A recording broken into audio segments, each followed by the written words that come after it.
Kementerian Agama, Kemenak, telah menyelenggarakan sidang isbat untuk menetapkan awal Zulhijjah 1441 Hijriah, bertepatan di hari Selasa, tanggal 21 Juli 2020, sore. Dari hasil pengamatan hilal yang dilakukan di 87 titik di seluruh Indonesia, tanggal 1 Zulhijjah 1441 Hijriah ditetapkan jatuh pada hari Rabu kemarin tanggal 22 Juli 2020. Dengan begitu, Hari Raya Idul Adha atau Kurban yang jatuh pada 10 Zulhijjah 1441 Hijriah bertepatan dengan 31 Juli 2020.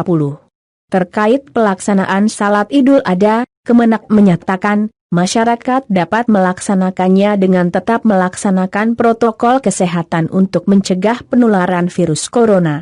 Menurut Menag, Salat Idul Adha maupun penyembelihan hewan kurban dapat dilaksanakan di semua daerah kecuali pada tempat-tempat yang dianggap masih belum aman COVID-19 oleh pemerintah daerah atau gugus tugas daerah, kata Wakil Menteri Agama Zainud Tauhid Saadi.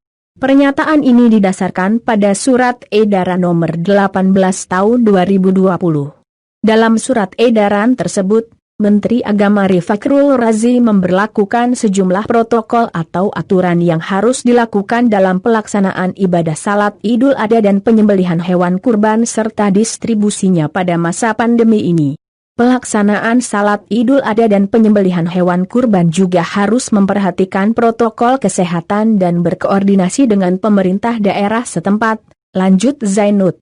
Pelaksanaan Salat Idul Adha tahun ini bisa dilakukan di lapangan atau masjid atau ruangan dengan memperhatikan protokol keamanan sebagai berikut. Yang pertama, menyiapkan petugas untuk melakukan dan mengawasi protokol kesehatan di area tempat pelaksanaan. Kedua, melakukan pembersihan dan disinfeksi di area tempat pelaksanaan. Ketiga, membatasi jumlah pintu jalur keluar masuk tempat pelaksanaan guna memudahkan penerapan dan pengawasan protokol kesehatan. Keempat, menyediakan fasilitas cuci tangan sabun hand sanitizer di jalur keluar masuk yang ada. Kelima, menyediakan alat pengecekan suhu di setiap pintu keluar masuk.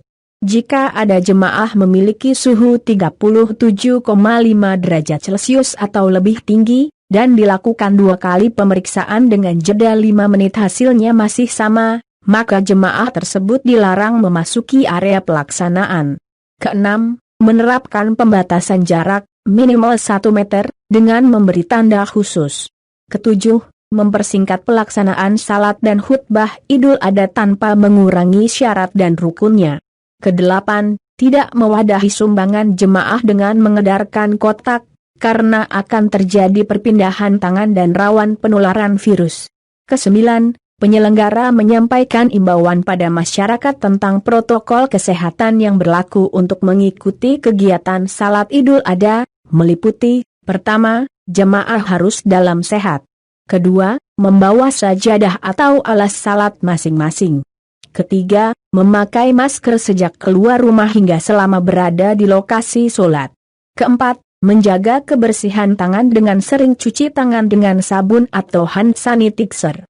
Kelima, menghindari kontak fisik seperti bersalaman atau berpelukan. Keenam, menjaga jarak antar jemaah minimal 1 meter. Ketujuh, anak-anak, orang tua, atau orang yang memiliki kondisi rentan diimbau untuk tidak mengikuti salat Idul Adha di tempat umum. Yuk jaga kesehatan kita bersama, dengan mematuhi peraturan pemerintah yang ada, sayangi keluarga Anda dimulai dari diri sendiri. Dari Tawali News melaporkan.